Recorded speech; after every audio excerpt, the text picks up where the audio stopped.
Hello, good morning. How are you this morning? I'm going to restore the chat here. There we go. Okay. Well, we're going to start. It is 10:30. So if you don't know me, my name is Ani Pomo, and I am a Buddhist nun for 25 years, I think now, and the director and resident teacher of Songtsen Gampo Buddhist Center in Lakewood, Ohio, which is a suburb of Cleveland. Every Sunday we have guided meditation, or let's say, the first 3 Sundays of the month, and the last Sunday of the month we have kids meditation. So this is the fourth of a 4-part series, and called The 4 Mind Changes, which I will talk about after we establish our bodhicitta motivation. So bodhicitta is a Sanskrit word. Bodhi means awakened or enlightened, and citta means the mind and heart together. So literal meaning is awakened mind, heart. But the definition is, I gotta unstable. Okay. The definition is the wish to attain enlightenment for the benefit of all sentient beings.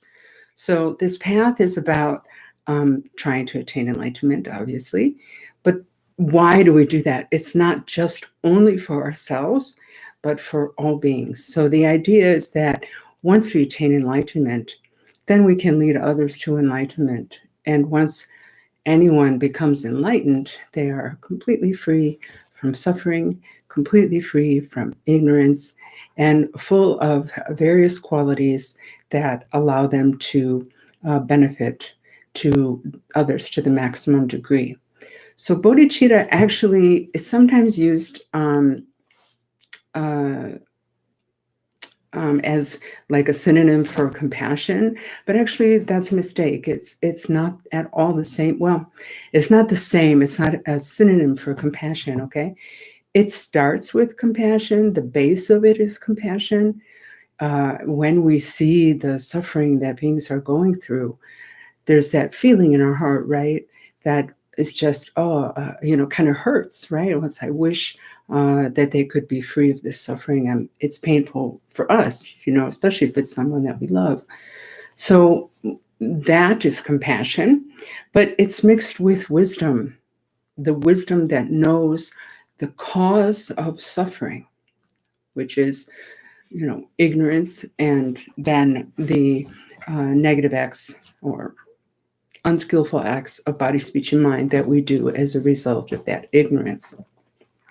So if we bring to mind the suffering, it's very easy now, unfortunately, to see all kinds of suffering.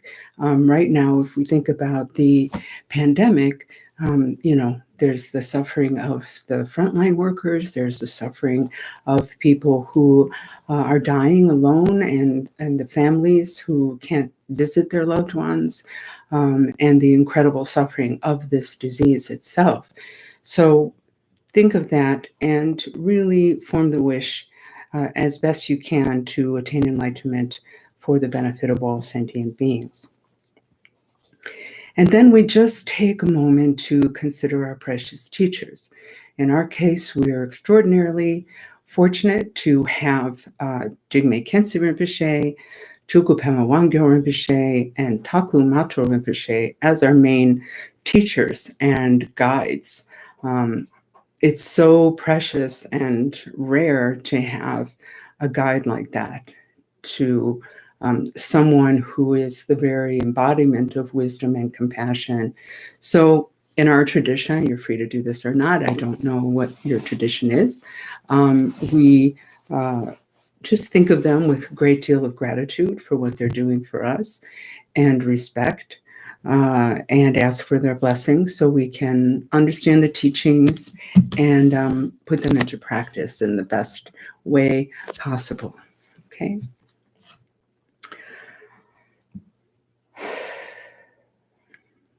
All right. So I'm gonna talk to you a little bit, and then we're gonna do some meditation. All right.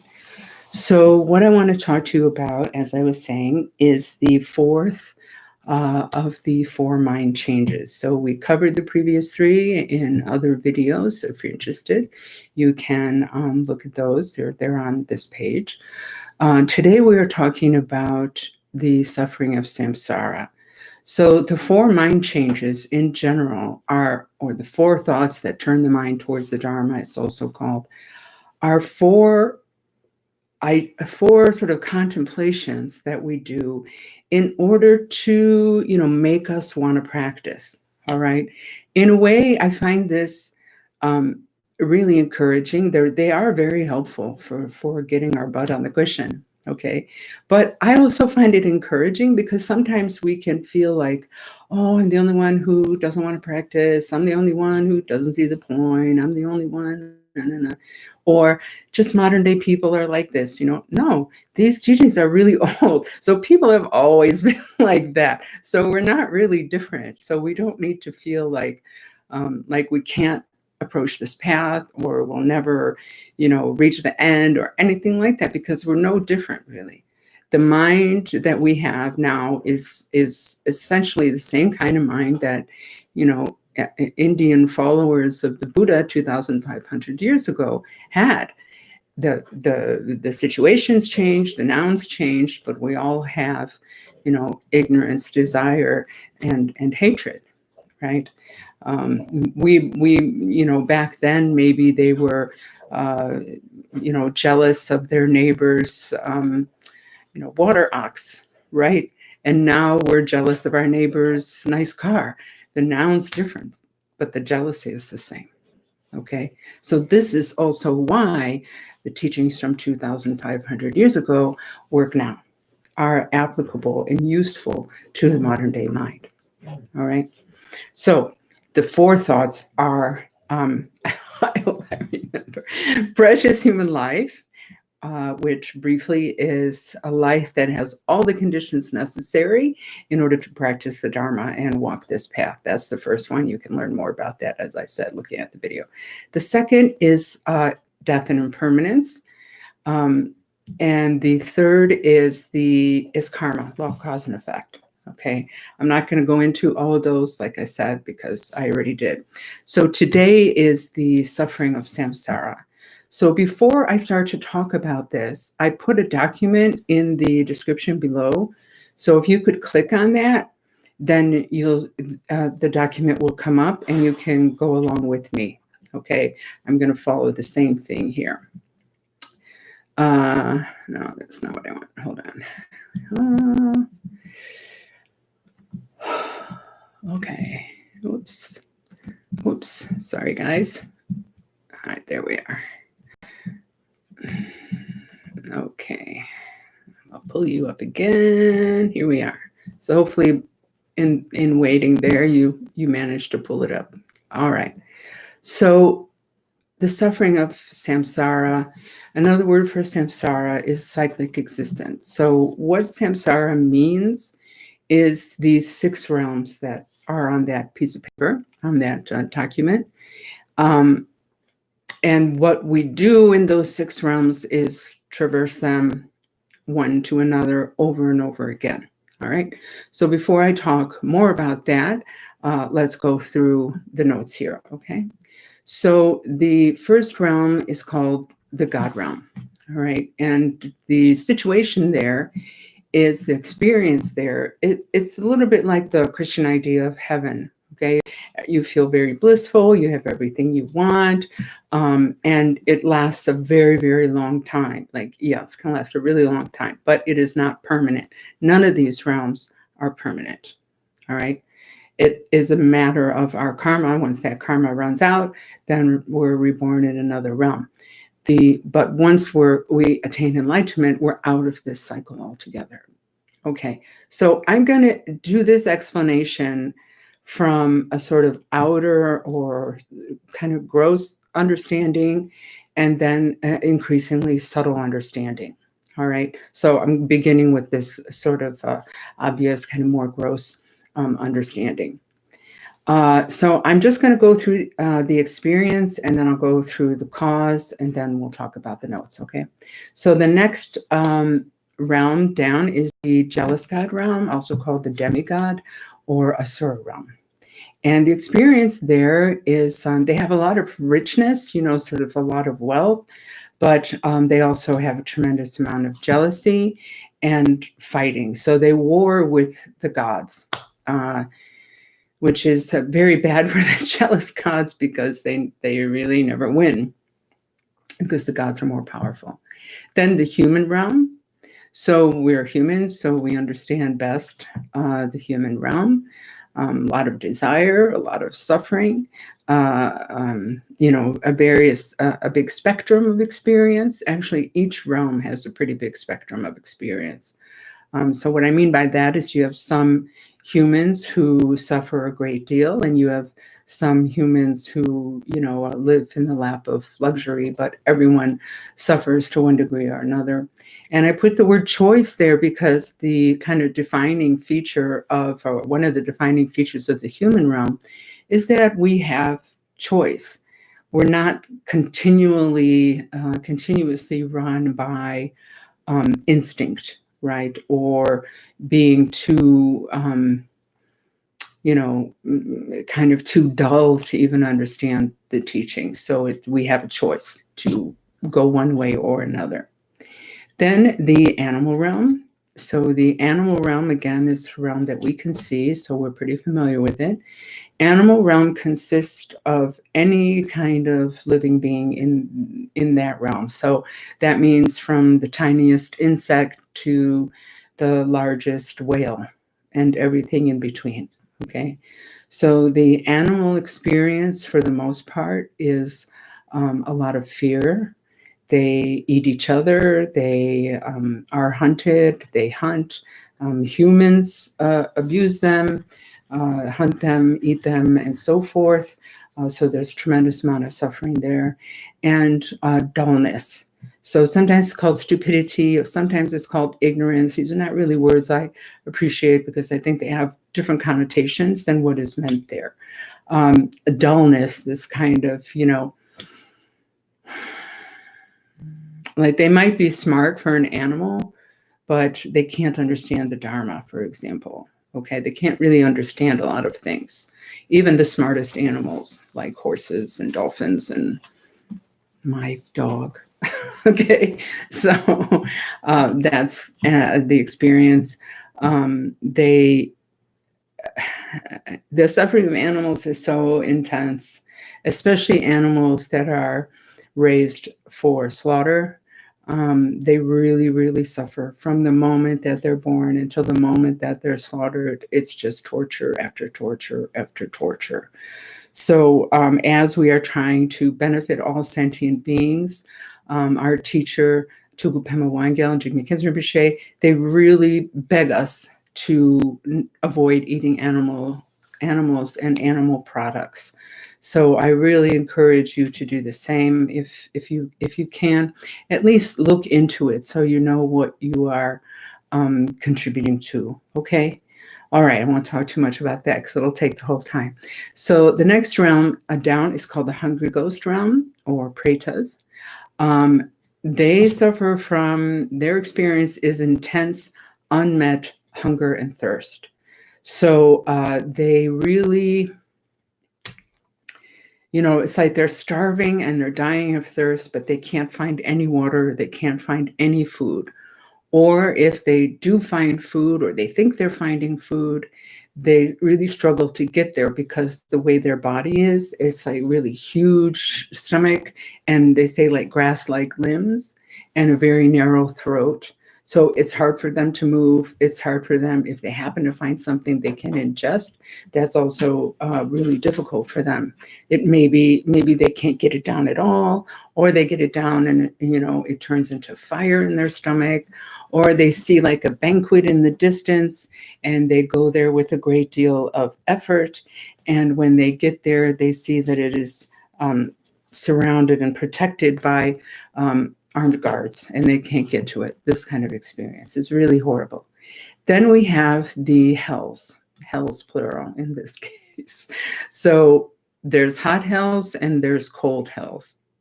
So the hot hells are, again, very much like the Christian idea of hell, except it's not permanent.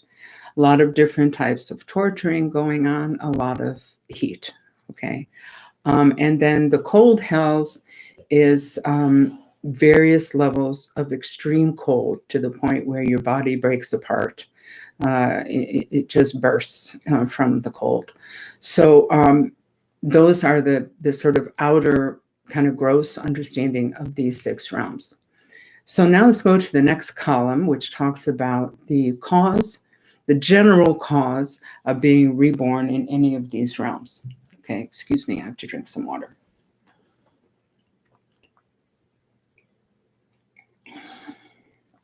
So for the God realm, the cause is actually virtuous acts done with pride. So this is really interesting. So the first 3 realms are called the higher realms. The last 3 realms are called the lower realms. Okay, they're arranged in this order just by the order of the amount of suffering that occurs in those realms. The best realm to be born in order to attain enlightenment is actually the human realm. All right. Part of the problem with being in the God realm and especially the God realm is that you're just blissed out all the time. So it doesn't occur to you to try to get out of samsara.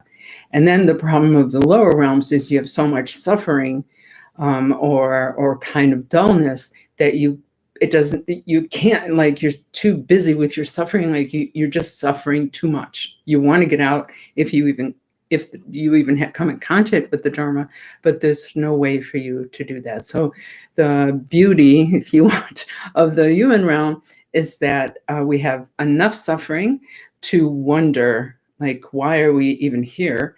And, how can I free myself from suffering? But enough what they call leisure, meaning, time and not like overwhelming suffering, to be able to study and practice and do what's necessary to attain enlightenment. So when we talk about precious human life, you can look at that video.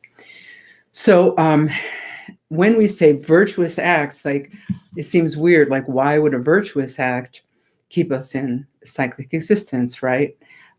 Because when we do virtuous acts without wisdom, okay, we need to have the wisdom of emptiness, which is another big subject. But let's say the wisdom of knowing the true nature of reality. So you can do virtuous acts without clinging, without these different emotions that I talk about here. And that will help you to get out of cyclic existence.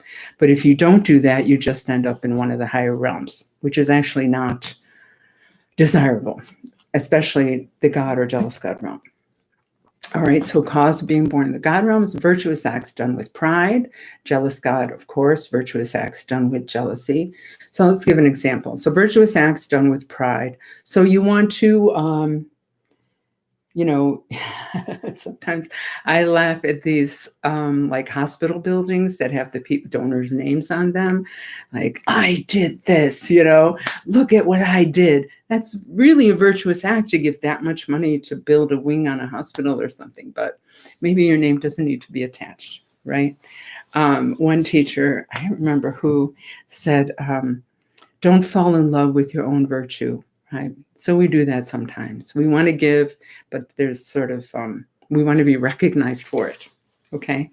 Then virtuous acts done with jealousy results in jealous God realm. So what does that mean? Well, think about it. We, let's say we have a friend who we know, maybe we're walking with them down the street and they give a bunch of money to a beggar, then we see that and we become jealous, like, oh, I can't do that. I'm just holding on to my money or whatever. So the next time we're walking with them, we give even more money to a beggar because we're jealous of that person, right? It's a virtuous act, but it's stained with this kind of jealousy, okay? Then the human realm is virtuous acts done with desire. So that can be I don't know. I can't think of an example of that. Virtuous acts done with desire.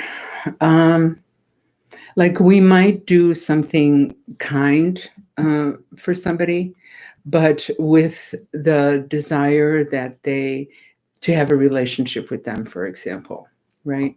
Because they're, I don't know, maybe they're famous or something like that. Okay. So it's virtuous. The kindness is virtuous, but when it's mixed with desire, it's a little problematic. So then the three lower realms are unvirtuous acts. All right. So unvirtuous acts done with ignorance. So ignorance in this case, so there's two words for ignorance in Tibetan. One is marigpa and one is timuk. Okay. Marigpa is the like fundamental ignorance, right, about the nature of reality. Like we're caught in delusion, right? And that marigpa is really the cause of everything else, the cause of samsara itself, really.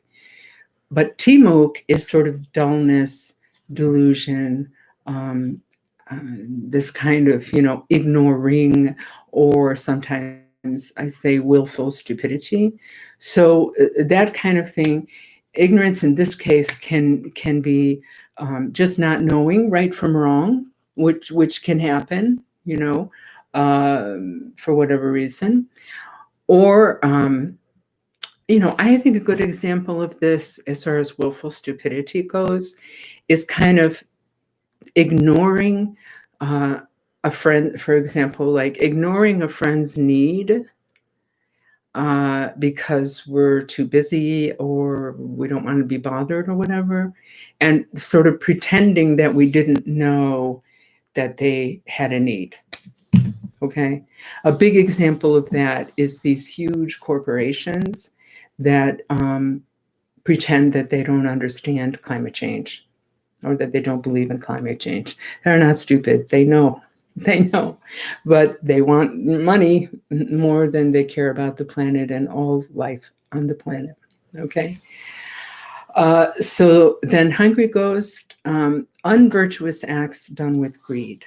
So we can look at the same thing, these huge corporations who just want money. You take somebody like Jeff Bezos, who's the owner of Amazon. That man is amazingly greedy. He has more money than we can even conceive of. I read that the average salary of Americans is $32,000. And it said to work at that salary to make the same amount of money as Bezos would take something like 2.5 million years. I mean, who needs that much money, right? And it's not just that he has money. There's nothing wrong with being rich. If people are rich, good for them, right? The problem is that he's making other people suffer unnecessarily in order just to get more money.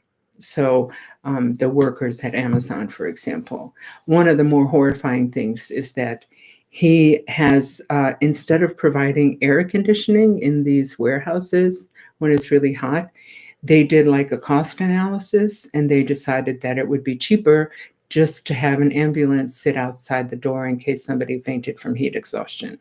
That's greed. Not giving people hazard pay, not paying people enough money when the guy's on a mountain of money. So he can certainly afford that and not even notice that the money is gone.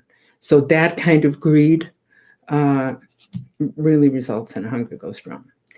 Then the hells. So the hot hells are unvirtuous acts done with hatred or anger expressed. Okay. So we hate someone, we're very angry at someone, and we kill them. Okay. Anger expressed. And the cold hells are the results of hatred and anger repressed. So we have it, but it's just kind of stirring inside of us, but we don't necessarily act on it. It's still negative, and it can result in that rebirth. Okay. So now let's go to the next panel. So notes on each realm. So again, starting from the top, the God realm, as I said earlier, it's not eternal, but it lasts a very long time. But at some point, their karma for being in that realm starts to run out. And at that point, they begin to die, and sort of their brilliance starts to fade, and all of their friends abandon them.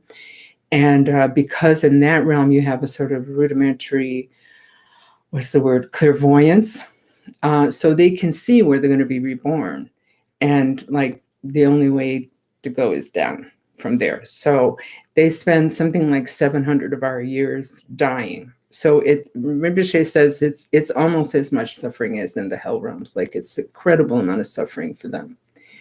Then, as I said, the demigods, jealous gods, they suffer a lot from jealousy and losing fights. So they attack the god realm out of jealousy, but they always lose, and a lot of them die and things like that. So it's quite a lot of suffering.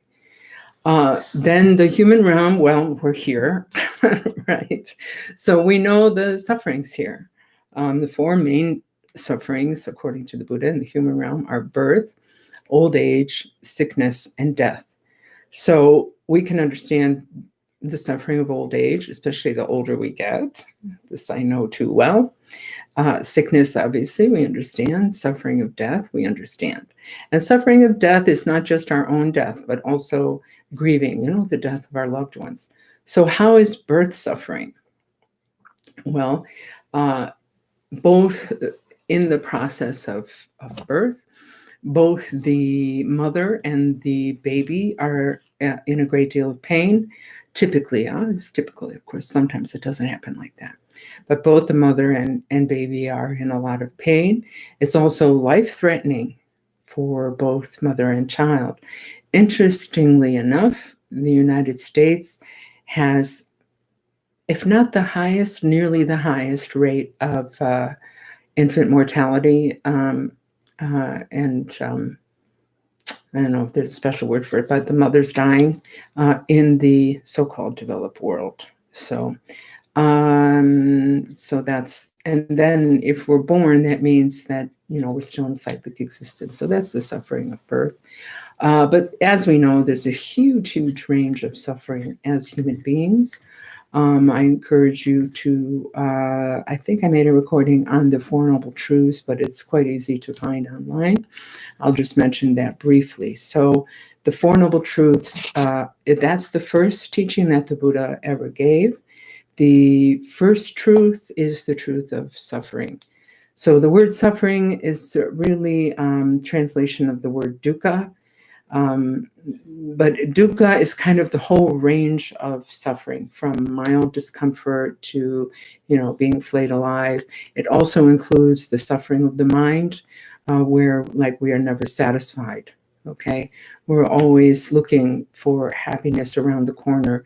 We get something, we're briefly happy, and then, we just start craving something else, looking for something else. So that's the truth of suffering. And then there's a lot more details to that you should look at. Then the second is the truth of the cause of suffering, which in our tradition, the cause of suffering is that marikpa that I talked about earlier, okay? The, misunderstanding of the fundamental nature of reality.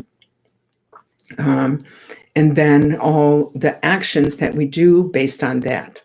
So law of cause and effect, okay, otherwise known as karma. So that was the last video I did in this series, which we talk about later. So negative, unskillful, unvirtuous acts of body, speech, and mind bring suffering. Positive, virtuous, skillful acts of body, speech, and mind bring happiness. As a general idea. So cause of suffering. Then the third noble truth is the cessation of suffering. So this is the good news. First two of the Noble Truths outline the problem. Second two outline the solution. So it's an overall positive thing. So the cessation of suffering. So all that means is it's possible to stop suffering, in brief. Okay. Then the fourth is the path that leads to the cessation of suffering. All right. So those are the Four Noble Truths in relation to the human realm. All right, so then the animal realm, fear of other animals and people, slaughter, animal testing, and abuse. So they really do go through a tremendous amount of suffering. Um,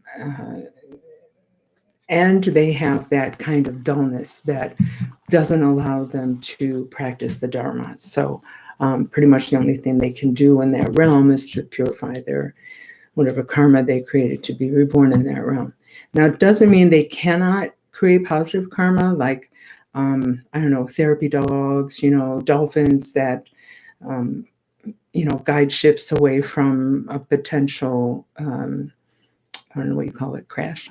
You know what I mean, right? Things like that. But overall, because of their limited intelligence and ability, they're just kind of stuck there. Okay, so I explained then the hungry ghost realm already. Okay, and I explained that already. So that's again the sort of gross understanding of samsara. All right. So now, if you look on the column under notes, then just towards the bottom there, I have notes on samsara in general. All right. So these realms, we use the terms like be born in such and such a realm, but it's really not a place. Excuse me. I'm sorry. I'm so thirsty. I had to drink a little bit more water. Excuse me.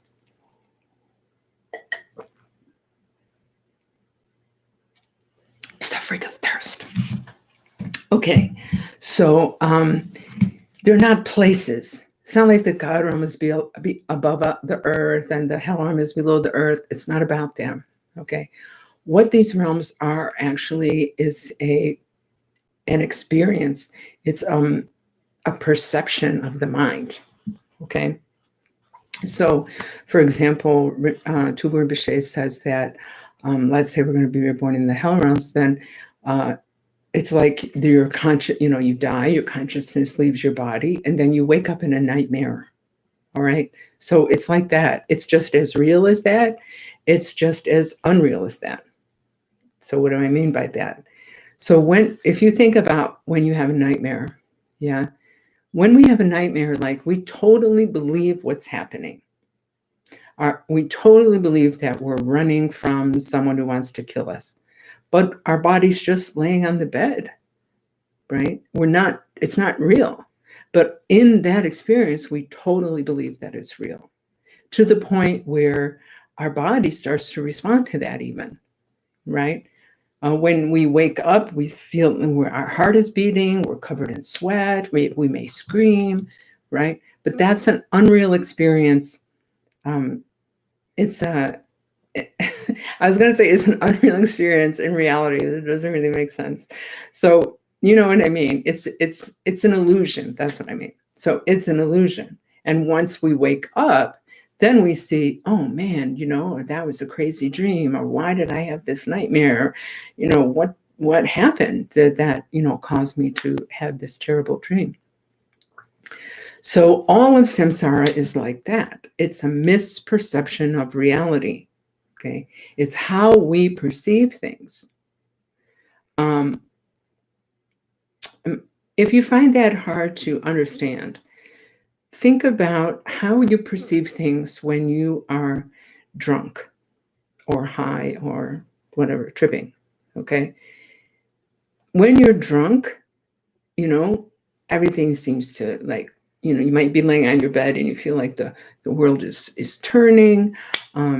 You might perceive yourself differently, better or worse. You might perceive others differently. Like it's your whole world changes. Even if and then of course, if you do other things, don't do drugs. All right. But if you do other things, like I've never done that, but I read about people taking LSD, right? Then they see like the walls moving, I don't know, plants talking, whatever, right? That their whole perception changes of even physical reality. So it's like that. It's not like when someone drops acid, they go to another place, right? If you are with someone who drops acid, you can see that they're tripping, but you're not tripping. So you see the walls in the room and nobody's talking and the walls are not melting, whatever, but they don't. They haven't left the room. They haven't gone to another place. It's just how they are perceiving the world at that time. Okay? So that's a good, I think, a good example of the different realms that we experience. And that example applies to this realm too. All right? This realm is as real as a dream and as unreal as a dream. All right? It's our misperception of reality due to our delusion. Okay. And okay, so the next point is that these 6 realms and samsara as a whole are driven by karma, the law of cause and effect. So as I said earlier, negative acts of body, speech, and mind bring happiness. Bring suffering. Positive acts of body, speech, and mind bring happiness. Okay, in general. So it's our karma, our actions. Karma actually means action. That determines our experience now and in the future. Okay. So the other point is that these 6 realms are placed like that in order from gods to the hells, but that's not the way that like our movement through cyclic existence is not linear necessarily. Okay. So we don't go from like the hells to the pretas to the animals and on up, or from the gods and on down. They say it's like a bee in a jar, right? If you capture a bee in a jar, the bee just goes around like this, right? So it's like that. So for example, we can be human now, and then the next life a god, and then the next life a hungry ghost, and then the next life an animal, and maybe an animal, a few types of animals over time, and then a human again, and then like that, because it depends on our actions. Okay. Excuse me. The reason that there is such a wide range of experience and sort of mixed experience is because our karma is really mixed. Yeah. We do like a lot of things with from day to day, really, even in one day, a lot of actions with mixed motivation. Okay, a little bit like what I was saying in the higher realms as the cause. Okay, so we might be generous. We could be generous with all sorts of different reasons. All sorts. There might be a genuine feeling of wanting to help someone by giving something to them, but we want recognition, like I said earlier. I found myself saying when I started this path, I did something. I don't remember what it was. I think I gave somebody something, and I was quite, trying to be a really good practitioner. And I was like, well, I don't expect anything back. I don't expect anything back from that person as I was giving it to them. And then later, I was talking to a different friend, and I said, they didn't even say thank you. Okay, well, that's expecting something. Even expecting a thank you is expecting something, right? Or we can give something to someone out of hatred, believe it or not, right? We want to hurt them with our generosity, Like, let's say I borrowed a pencil from somebody in class, and I don't like that person. And so the next time I see them, I give them something really expensive or much more valuable than a pencil.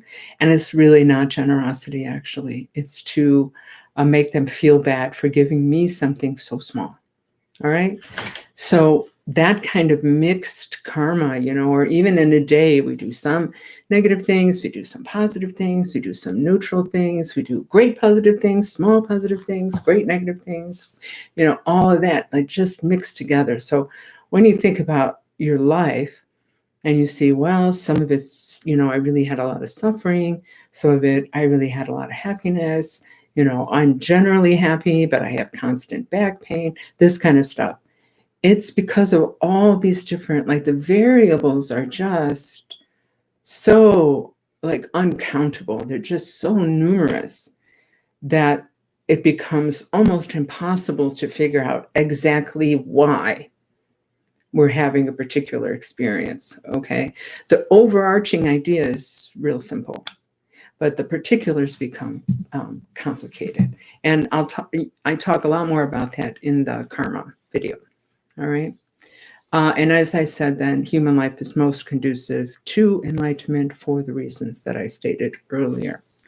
So that's all I have on the page there, but I want to talk to you more about these subtle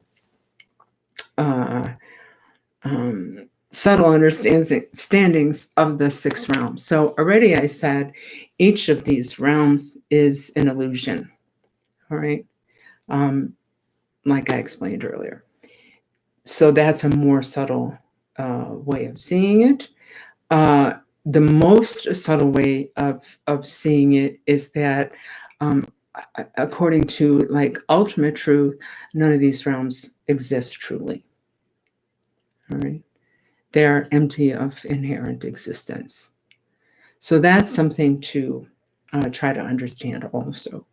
Another interesting factor regarding this, if you look back at the cause column, right, which is the third column, and you see pride, jealousy, etc., those experiences we all have, right?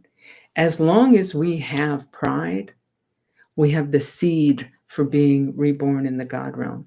As long as we have hatred and anger, we have the seed of being born in one of the hells. As long as we have greed and so forth. Okay. So if we examine how we feel, how the body feels, how the mind feels when we're having any of those experiences, we see a little bit like a seed. We see a little bit of that experience, right? Boiling with rage, we say. Yeah.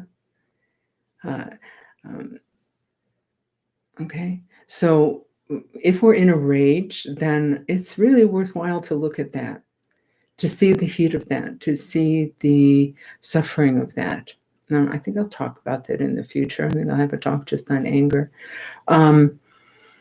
So we need to work with our mind so we can overcome or transform these negative emotions into wisdom, so that we can not be caught by all of these things, and so that we can be free of this cyclic existence altogether. Okay? All right. So now we're going to do some meditation. Okay? I hope that was helpful for you in understanding. If not, at the end, you can ask some questions in the chat. All right, so we're just going to do mindfulness, a breathing practice. So I'm just going to explain it briefly because I never know who's actually watching the video. So I don't know if you know the practice or not. Okay, so the aim of this practice is to be free of our thoughts and emotions, all right? Not to block them out, but to gain the ability to maintain our awareness in the present moment and just let these thoughts come and go, all right? So before I talk about the posture and all that, I just want to talk about the process. So what we're doing is we're paying attention here towards the end of the nose, the sensation of the breath coming in and out of the nose. We're not trying to stop thinking, okay, but we're trying to not get involved in those thoughts, to not engage them. So just naturally, the way the thoughts work in the mind is they arise, they dwell, and disappear. That thought is replaced by another, which arises, dwells, and disappears. All right, on and on like that. So we just keep your mind on the breath, let those thoughts come and go, all right, without chasing them or grabbing onto them. Okay, it's that simple. It's not easy, but it's simple. Okay, so the posture that we want to take, if you're sitting in a chair, you just want your feet flat on the floor. If you are sitting on the floor, you just cross your legs in a way that's comfortable for you. All the rest of the instructions are the same. So your hands can be either palms down on your knees or in your lap like that. Okay, just palm one on top of the other, or with your fingers touching and holding an egg like that. like you're holding your neck. That's like the most formal way, but in your lap, okay? Then your arms are relaxed at your side, so you're not falsely holding them out. You're not squeezing in, just relax. Most important thing is that your back is straight. So straighten your back if it's not already. And the back of your neck is also straight. So just tuck your chin in a little bit so that is straight. Breathing, your mouth should be closed but relaxed, tongue resting on the roof of the mouth, breathing through the nose. Your eyes ideally should be open, okay, but half open. So if you look straight ahead and then you just lower your eyes about halfway, that's a good lowered, relaxed gaze, all right? So why we keep this posture is because it really aids the mind in meditation, okay? So let's take that posture, relax. So your body should be as relaxed as possible while maintaining the posture. So I have a tendency to hold my shoulders up, so I'm relaxing them, okay?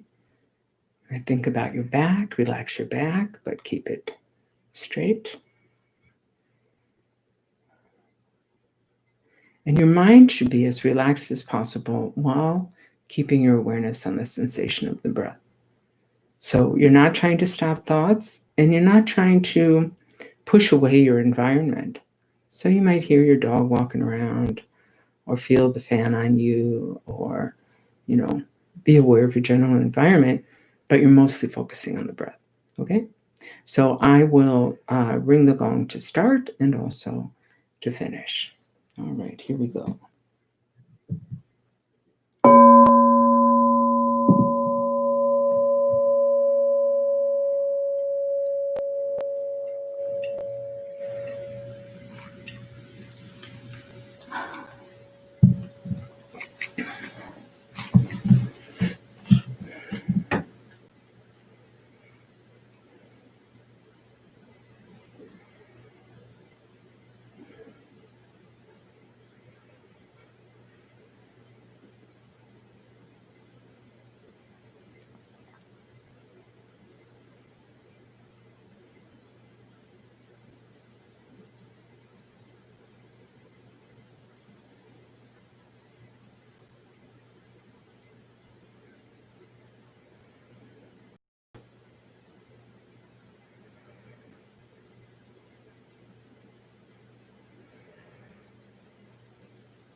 So now please begin to count the breaths, counting either every in-breath or every out-breath, up to a total of 10 breaths. Counting helps us to realize more quickly if we've gotten distracted, okay? So let's say you get to 4 and you just go running off after a thought, which is totally normal. As soon as you realize that you got distracted, that's your natural awareness arising, the very thing we're trying to develop. So it's really, really good. And just, oh yeah, I'm supposed to be meditating. Come back, start again at 1. If you get to 10, start again at 1. If you get beyond 10, another form of distraction. So as soon as you realize you're at 15 or whatever, just gently bring the mind back, start again at 1. Okay? So please begin that now.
Okay, so now we are going to do the closing prayers. If you don't want to join in, of course, don't. That's fine. Okay.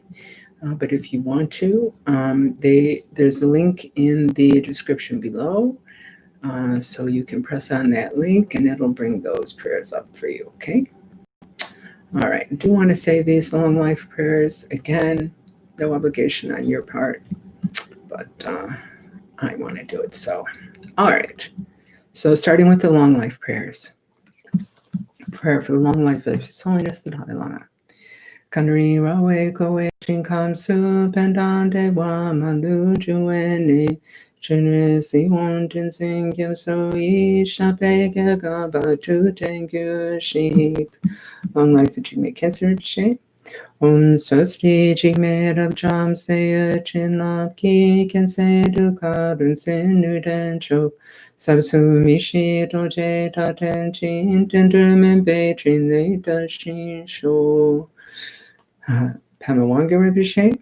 Om Swasti Tsela Gemsa Chinlap Tenjun Lei Lunzin Takse Gyuchu Pemawang Samsung Nadre Gyabo Tate Ne Lanchan Tender Shetan Take Sho. Long life of the teachers. Lama Kunkam Sampo Sowadeb Choduku Saving Wa Sowadeb Trine Tashinge Pa Sowadeb Namadande Wa Me Pa Jingi Lo. Okay, the next page. So we are going to say the first one in English and Tibetan, the next three just in English, and then we'll do this 100-syllable mantra to purify any mistakes that we may have made. By this merit, may all attain omniscience, may defeat the enemy, wrongdoing. From the stormy waves of birth, old age, sickness, and death, from the ocean of cyclic existence, may I free all beings. Sonandi tamche sikpani chone nyepe janam pamche shing kegana chi balon trupai sipe sale droa droa sho. May bodhicitta, precious and sublime, arise where it has not yet come to be, and where it has arisen, may it never fail but grow and flourish ever more and more. As long as space endures, as long as sentient beings remain, until then may I too remain and dispel the miseries of the world. Ever absorbed in the display of divine forms and primordial awareness, appearance, sound, and perception in the state of divinities, mantras, and dharmakaya, may I, inseparable from the practice of the profound and secret great yoga, attain within the essence of mind the state of one taste. Now the mantra.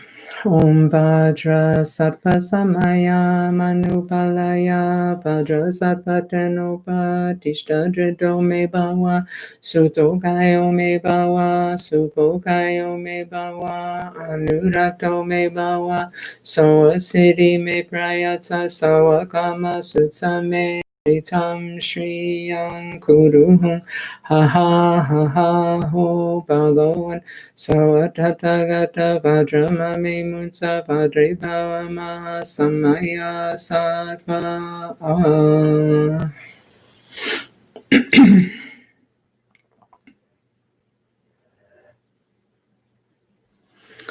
Okay, so now we have a few minutes for question and answer.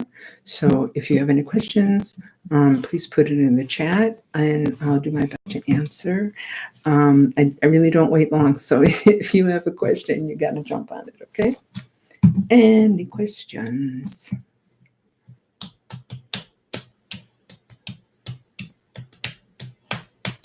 No questions. Okay.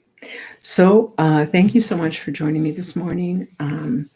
And practice every day if you can. You know, there's all kinds of instructions on this channel and other Dharma talks that you can have a look at. If you're not already signed up for the newsletter, please do so below. There's links for that. If you're able to if you are able to offer a donation of any amount, we would really appreciate it. We, even though we're not at the center, we still have to pay rent, we still have to pay utilities, and, you know, we want to continue to offer things like this for free. The last Sunday of every month, we have family meditation. So if you're interested in that, look on the website every Sunday. Every other Sunday, we have this. We also have classes. We have seminars. August 15th, we're going to have a retreat day. So, keep an eye on the newsletter for all of our future programming. All right. Thank you so much. See you. Bye-bye.